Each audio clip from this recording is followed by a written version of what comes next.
O livro de Êxodo é o segundo livro da Bíblia. Ele dá seguimento ao enredo do livro anterior, Gênesis, que termina com o neto de Abraão, Jacó, levando sua numerosa família de 70 pessoas para o Egito. O 11º filho de Jacó, José, tinha se tornado vice-comandante do Egito. Ele salvou toda a sua família durante um período de fome. Faraó, o rei do Egito, ofereceu à família que fossem viver lá como um refúgio seguro. Por fim, Jacó morre no Egito, e assim como José e todos os seus irmãos. Cerca de 400 anos se passam e a história do Êxodo começa. O nome se refere ao evento que acontece na primeira metade do livro, o Êxodo de Israel do Egito. O livro tem uma segunda metade, que acontece no pé do Monte Sinai. Nesse vídeo vamos nos concentrar somente na primeira metade, quando séculos se passaram e Israel prosperou e se multiplicou e encheu a terra. Esse versículo é um eco deliberado da bênção que Deus deu a toda a humanidade no Jardim do Éden.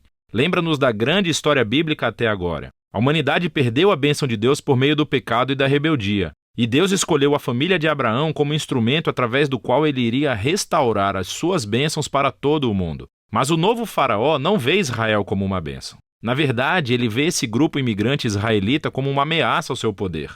Da mesma forma que em Gênesis a humanidade se revolta contra a bênção de Deus. Aqui o faraó tenta destruir a fonte da bênção de Deus, os israelitas. Ele os escraviza de maneira brutal, forçando-os a trabalhar e ordena que todos os meninos israelitas sejam afogados no Nilo. Ele é a pior personagem da Bíblia até agora. O seu reino é o ápice da rebelião da humanidade contra Deus. Esse faraó redefiniu o bem e o mal de acordo com seus próprios interesses de tal maneira que até mesmo o assassinato de crianças inocentes se tornou algo bom para ele. O Egito tornou-se pior do que a Babilônia do livro de Gênesis. Agora Israel grita por socorro contra essa nova Babilônia e Deus responde. Primeiro, Deus vira o mal do faraó de cabeça para baixo quando uma mãe israelita joga o seu filho no Nilo, mas dentro de um cesto. Ele flutua com segurança até a família do próprio faraó.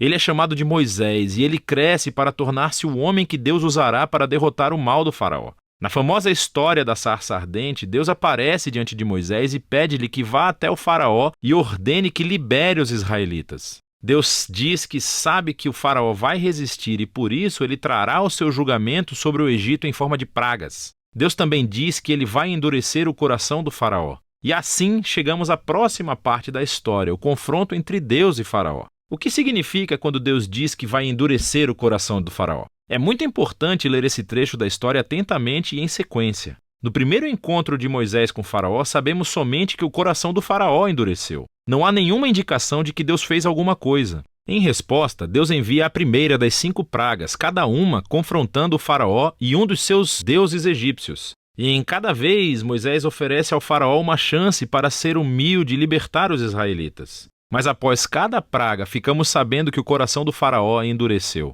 Ele está fazendo isso por vontade própria. Eventualmente, é com a segunda das 5 pragas que começamos a escutar como Deus endureceu o coração de Faraó. O propósito da história parece ser esse. Mesmo que Deus soubesse que Faraó iria resistir à sua vontade, Deus ainda lhe deu a chance de fazer a coisa certa. No fim, a maldade do Faraó chega a um ponto sem volta. O que quero dizer é que até os seus próprios conselheiros achavam que ele tinha enlouquecido. E é nesse ponto que Deus assume o comando e usa a maldade do faraó para o seu próprio objetivo de redenção. Deus atrai o faraó para a sua própria destruição enquanto salva o seu povo, que é o que acontece em seguida. Com a praga final, é a noite da Páscoa. Deus vira o jogo sobre o faraó. Assim como ele matou os filhos dos israelitas, Deus matará os primogênitos do Egito com uma praga final. Ao contrário do faraó, Deus fornece uma forma de escape por meio do sangue do cordeiro. Aqui, a história para. E vemos em detalhes o ritual israelita anual da Páscoa. Na noite anterior à fuga de Israel do Egito, eles sacrificaram um cordeiro imaculado e usaram seu sangue para pintar os batentes das portas de suas casas. Quando a praga divina chegou ao Egito, as casas cobertas com o sangue do cordeiro foram puladas e o filho foi poupado. Desde então, todos os israelitas reencenam aquela noite para lembrar e celebrar a justiça e misericórdia de Deus.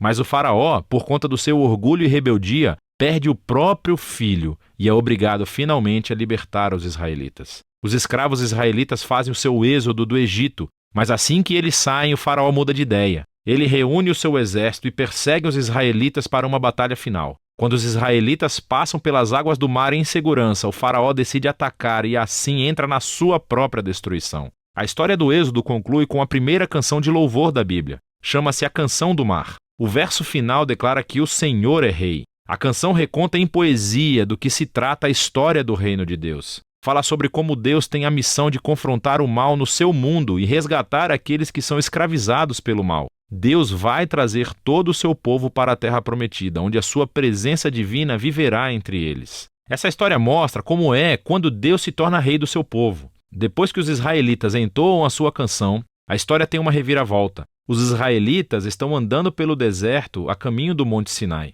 Estão com fome, com sede e começam a criticar Moisés e Deus por terem sido salvos. Dizem que têm saudade dos bons dias no Egito. É uma loucura! Deus graciosamente fornece comida e água para Israel no deserto, mas essas histórias são sombrias. Começamos a pensar, será que o coração de Israel é tão duro quanto o de Faraó? Vamos ver. Por enquanto, essa é a primeira metade do livro de Êxodo.